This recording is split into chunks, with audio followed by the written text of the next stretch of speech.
मंत्री जीतू पटवारी, विधायक संजय शुक्ला, मीडिया संयोजक नरेंद्र सलूजा, जिला कांग्रेस सदाशिव यादव, नगर निगम नेता प्रतिपक्ष फौजिया शेख ने प्रदेश में चल रहे ज्वलंत मुद्दों पर इंदौर प्रेस क्लब में पत्रकारों से चर्चा की। बुजुर्ग मामले को लेकर कलेक्टर मनीष सिंह भगवान खजुराना गणेश पर जाकर माफी मांग चुके हैं। इसे लेकर पूर्व मंत्री विधायक जीतू पटवारी ने कहा कि गणेश जी इस तरह के कृत्य से माफी नहीं देंगे। ऐसे अधिकारी पर एफआईआर दर्ज होना चाहिए। बजट पर बोलते हुए उन्होंने कहा कि बंगाल में 25,000 करोड़ की नई सड़कें बनाने को लेकर बीजेपी सरकार बजट से वोट खरीदने का काम कर रही है। इसके पहले भी बिहार चुनाव में सरकार की यही नीति थी। इसके साथ विधायक संजय शुक्ला ने आरोप लगाया कि शिप्रा में गाड़ी में लेकर गए 15 लोगों में से केवल 4 लोग ही रैन बसेरे में मिले हैं। बाकी लोग कहाँ हैं? अधिकारी सही जवाब नहीं दे रहे। वहीं कांग्रेस विधायक संजय शुक्ला ने कहा कि पीड़ित लोगों के साथ दोषियों पर कार्रवाई के लिए आईजी कार्यालय जाने के बाद भी एफआईआर नहीं की गई। इस घटना को लेकर संभागायुक्त कार्यालय का घेराव करने की बात कही गई। जीतू पटवारी ने मुख्यमंत्री शिवराज सिंह चौहान पर तंज कसते हुए कहा कि कचरे के संदर्भ में ग्वालियर में अधिकारियों पर कार्रवाई हुई है, इंदौर में तहसीलदार पर कार्रवाई हुई, लेकिन इंदौर में जितना भी नाम कमाया सफाई में कमाया। इस घटना से इंदौर को कलंकित कर दिया है, लेकिन अपने सपनों के शहर इंदौर में 7 घंटे बिताने के बाद भी मुख्यमंत्री शिवराज ने इस मुद्दे पर कुछ नहीं कहा। यह बड़ा दुखद है। कांग्रेस की मांग है कि दोषियों पर मामला दर्ज किया जाना चाहिए। पूर्व मंत्री विधायक जीतू पटवारी ने महापौर चुनाव को लेकर कहा कि 5 बार बीजेपी को मौका दिया है। शहर में 11 करोड़ का बजट है। नगर निगम में 30 से 40% करप्शन है। कांग्रेस एकल खिड़की से नगर निगम से करप्शन मुक्त करेगी। घटना घट गई, उसके बाद जो भारतीय जनता पार्टी के मुख्यमंत्री हमारे प्रदेश के का वक्तव्य जैसे ही पत्रकार ने आप लोगों ने पूछा तो उन्होंने कहा हाथ जोड़ के माफ करो मुझे। वीडी शर्मा ने कहा अध्याय समाप्त हो गया है। कलेक्टर इस शहर के गणेश जी से माफी मांगते हैं। बुजुर्गों का शिप्रा में क्या विसर्जन करने के लिए ले गए थे? क्या कारण है कि इतनी बड़ी घटना पर सरकार ने कोई संज्ञान न लेते हुए किसी को पनिशमेंट नहीं दिया, कर्मचारियों को पनिश किया? हमने 2 दिन इंतजार किया है कि सरकार ने जिस घटना घटी है, इंदौर का मुंह काला हुआ, इसके खिलाफ भारतीय जनता पार्टी की राष्ट्रीय प्रदेश के कार्यकारिणी की मीटिंग है, उसमें निंदा प्रस्ताव आएगा। किसी न किसी पे मुख्यमंत्री आए कार्रवाई करेंगे। आशा थी हम लोगों को, इंदौर शहर के वासियों को थी। बुजुर्गों के साथ इस तरीके का घटनाक्रम जो घटा, ये इंदौर के भारतीय जनता पार्टी, कांग्रेस या आम जन का विषय नहीं हो सकता, इंदौर की अस्मिता का विषय है। मैं मानता हूँ इस पूरे परिप्रेक्ष्य में भारतीय जनता पार्टी, मुख्यमंत्री, उनकी सरकार दोषी है और मांग करते हैं, कांग्रेस पार्टी मांग करती है कि इसमें कर्मचारियों पर कार्रवाई करने से नहीं होगा। नगर निगम का मुखिया, जिले का मुखिया, इनको इस पर जवाबदेही लेनी पड़ेगी और सरकार ने उन पर कार्रवाई करनी पड़ेगी। लीपापोती नहीं चलनी चाहिए। ऐसी घटना फिर न घटे, इसके लिए सीधा मैसेज क्या, ये प्रदेश की सरकार को बताना चाहिए। कैलाश विजयवर्गीय जी ने वहाँ से ट्वीट किया, सारे नेताओं ने अलग अलग अपनी बातें कही। मध्य प्रदेश के अखबार, पूरे बड़े बड़े मीडिया हाउस, जिन्होंने अपनी धर्म को इस तरीके से निभाया कि सरकार जागे, फ्रंट पेज पे आधा आधा पन्ना दिया। 3 दिन लगातार चल रहा है, पर सरकार के कानों में जूं नहीं रेंग रही।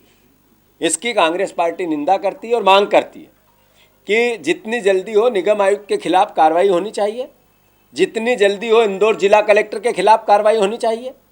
अगर ऐसा नहीं होता है तो कांग्रेस पार्टी कल 11 बजे, 10:30-11 बजे संभाग आयुक्त पर इनके निलंबन की मांग करेगी। कल 11 बजे प्रदर्शन करेगी और फिर भी ये सरकार नहीं जागी तो कांग्रेस पार्टी पूरे घटनाक्रम पर और आगे की रणनीति बनाएगी। इंदौर शहर का जो काला चेहरा इस पूरे घटनाक्रम से हुआ है, मैं मानता हूं कि इससे भयानक और कुछ नहीं हो सकता। कहा 100% आपराधिक।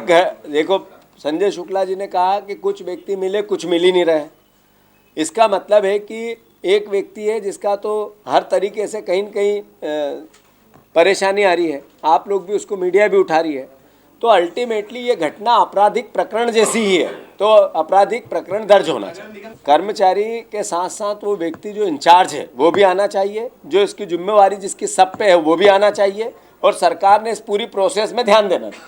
बुजुर्गों को विसर्जन करने के लिए शिप्रा ले जाओ और फिर भाग के नहा धो के भगवान से माफ़ी मांग लो, ये तो घटना का परिस्थिति को सुधार नहीं सकता। मैं मानता हूँ दोषियों पे कार्रवाई होनी चाहिए। जैसा अभी आप लेट आए होंगे, निगम आयुक्त नगर निगम पे ग्वालियर पे कार्रवाई हुई, कचरे के संदर्भ में हुई। कल नरोत्तम मिश्रा ने जो कार्रवाई की, 3 बार आवाज़ देने पे तहसीलदार न उपस्थित हुआ इसलिए की, तो ये घटना तो उन दोनों घटनाओं से बड़ी है, इसलिए कार्रवाई होनी चाहिए। ये 2 आंखों से देखने वाली सरकार, 2 आंखों से सोचने वाले लोग, 2 विचार से सोचने वाले लोग, कांग्रेस और बीजेपी के भेद से काम करने वाले लोग शासन में समझ के काम करें। ऐसा है कि पिछले 4 बार के चुनाव का अगर हम समीकरण को देखें तो पिछला जो चुनाव गया उसको छोड़ दें तो हमारी चुनाव की जो रणनीति है वो 20-25 हज़ार के आसपास रही है। इंदौर शहर की जनता ने 5 बार नगर निगम में लगातार भारतीय जनता पार्टी को अवसर दिया है। इंदौर में आज जो कुछ भी है, जिसको मैं पहले भी इसकी पूरी प्रेस कॉन्फ्रेंस लेके कह चुका हूँ कि लगभग 1100 करोड़ रुपए का बजट है। 400, 500, 600 करोड़ रुपए निगम की अपनी आय है। 400, 450, 500 करोड़ रुपए लगभग जो राज्य शासन से, केंद्र शासन से, अन्य जितने भी पैसे कहीं से कलेक्ट होते हैं वो है। हमारा जो 56% से 60% बजट हमारी तनख्वाहों में और हमारी व्यवस्थापन में चला जाता है। जो विकास के लिए नगर निगम का बजट बचता है लगभग 400 करोड़, जिसमें से 30 से 35%, 40% करप्शन है। और ये करप्शन मैं नहीं बोलता, आप एक यहाँ बैठे हुए जो नगर निगम को खासकर कवर करते हैं वो मुझसे बेहतर बोलते हैं। मेरे को इतना ज्ञान नहीं है नगर निगम का, न उसके करप्शन का है, न हम लोगों को शायद जो पार्षद रहा है वो किसी पार्टी का। नगर निगम में 30% से 35%, ये कम बता रहा हूँ, 40 तक जाएगा, करप्शन है। यानी 400 करोड़ रुपए के विकास कार्यों का करप्शन अगर 40% के या 30-35% के हिसाब से करें तो 35% यानी 125 करोड़ रुपए के आसपास गबन में जाता है। और ये संस्कृति ये पूरी इस भारतीय जनता पार्टी की नगर निगम ने प्रचलित की है। हमारा फोकस है कि 1 एकल खिड़की से करप्शन मुक्त नगर निगम हम देना चाहते हैं। मेरी पूरी बात, अब आपने उत्तर लेना है भैया, मैं पूरा दूंगा, जितना कहोगे उतना दूंगा।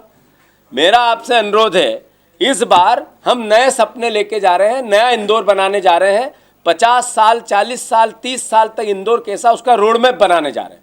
इसलिए इंदौर शहर की जनता इस बार कम से कम 1 लाख से ज़्यादा से हमारा महापौर जिताएगी। ये भावना सबकी मिलके है। कांग्रेस पार्टी ने ये किया या ये नहीं किया, भारतीय जनता पार्टी ने ये किया या ये नहीं किया, घटना जो घटी वो चेहरा काला करने जैसी। मैं मानता हूँ कि अगर इस पर हमें ध्यान देना चाहिए और सबको मिल के देना चाहिए। अगर कांग्रेस पार्टी ने भी इस मुद्दे को नहीं उठाया तो उठाना चाहिए। मैंने नहीं उठाया तो मेरी भी चूक है, मुझे उठाना चाहिए। मैं इस भावना को हम आरोप प्रत्यारोप में नहीं ले जाते हुए आगे घटना न घटे इसके लिए कार्रवाई होनी चाहिए, इस पर ले जाना चाहते हैं। और आज बजट देश का आ रहा है, कोरोना काल की महामारी के बाद पहला बजट, मोदी सरकार का लगातार 7वां बजट। पहले 2014 में उन्होंने क्या क्या कहा था, एक 7 बजट में आज इस साल के बजट सहित एक बजट में भी उनकी कोई किसी प्रकार की कोई उनको लेकर दिशा और दशा नहीं दिखती है। मैं मानता हूं कि पेट्रोल डीजल के भाव सर चढ़ के बोल रहे हैं, 100 के पार। अब की बार मोदी सरकार पेट्रोल डीजल 100 के पार। एक्साइज ड्यूटी घटाने की बात नहीं करी सरकार ने कोरोना काल के बाद भी। मैं मानता हूं कि ऐसी परिस्थिति में सरकार को चाहिए था कि आम जनता को हम राहत दें, पर सरकार जिस तरीके की चल रही है और उनकी अर्थव्यवस्था जिस तरीके से जारी है, महंगाई 60 साल में पूछने वाले सवाल, कांग्रेस ने क्या किया इस देश के लिए, क्या दिया इस देश को, जितनी 60 साल में महंगाई उससे सीधी डबल 6 साल में आदरणीय नरेंद्र मोदी जी ने इस देश को अर्थव्यवस्था में महंगाई दी है। सूट बूट की सरकार, हम कहते थे कि ये सूट बूट की सरकार। उन्होंने कहा कि इनकम टैक्स में उन लोगों का जो 6 साल तक को इनकम टैक्स का विवाद हो, किसी पर कार्रवाई हो, तो 6 साल तक उसकी जांच चल सकती है, कार्रवाई हो सकती है, लगातार किसी न किसी रूप पर उसकी फाइल खुली रहेगी। इन्होंने उसकी सीमा 3 साल कर दी। मतलब ये कि इनकम टैक्स चोरों को छोड़ेंगे 3 साल, हो जाए तो हो जाए, नहीं तो हम पहले कहते थे 27 लाख कोरोना के कार्यकाल में आत्मनिर्भर भारत में बांटे। आप लोगों में से किसी को भी, आप लोगों के संस्थानों में किसी को भी, आप लोगों के परिवार में किसी को भी इस 27 लाख करोड़ रुपए में से कोई अंशदान किसी रूप में मिला हो तो नरेंद्र मोदी जी का ये बजट सफल है। और अगर नहीं मिला है तो मिर्ची झोंक रहे हैं हम देश के लोगों की आंखों में। आप देखो, बंगाल में 25,000 करोड़ की नई सड़कें। कैसी सड़कें? जैसे बिहार में ये 50,000 दूं नहीं दूं, 60,000 दूं नहीं दूं, 80 लाख करोड़ दूं नहीं दूं, कितना था वो बोली लगा रहे थे नरेंद्र मोदी।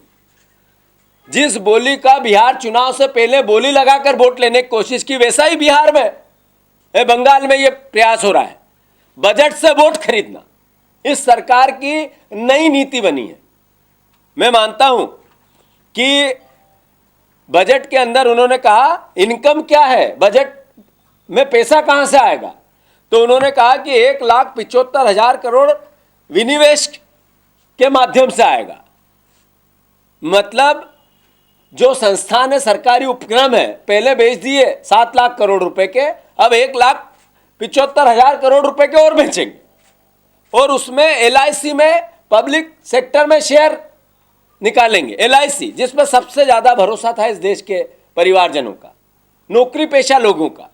अब LIC बेचने की तैयारी। देश नहीं बिकने दूंगा, देश नहीं झुकने दूंगा। देश की संपत्तियां बेच बेच कर ही तनख्वाहें देने वाले नरेंद्र मोदी, उन्होंने फिर बजट में कहा कि मैं 1,75,000 करोड़ रुपए के सरकारी उपक्रम फिर बेचूंगा। मैं मानता हूं कि ये सारी घटनाएं ये बताती है कि नरेंद्र मोदी जी की दशा और दिशा आर्थिक बिगड़ चुकी है। 6 साल में न 2 करोड़ रोजगार मिले हर वर्ष, 6 साल में न 5 ट्रिलियन डॉलर की अर्थव्यवस्था हुई, 6 साल में न डबल डिजिट में अर्थव्यवस्था गई, 6 साल में न किसान की आय दुगनी हुई, 6 साल में इस सरकार ने, जो मनमोहन सिंह जी ने जो बजट आखिरी छोड़ा था, उससे कम कर दिया। ये नरेंद्र मोदी जी का असली चेहरा, उनकी सरकार का असली विजन, नया भारत। नया भारत जिसमें पत्रकारों को जेल भेजना, मीडिया को खरीदना, मीडिया को डराना, धमकाना और नहीं माने तो जेल भेजना, ये नया भारत नरेंद्र मोदी जी का आया है। जो दिल्ली में किसान आंदोलन के दौरान पत्रकार, स्वतंत्र पत्रकार की गिरफ्तारी हुई, उसकी कांग्रेस पार्टी निंदा करती है।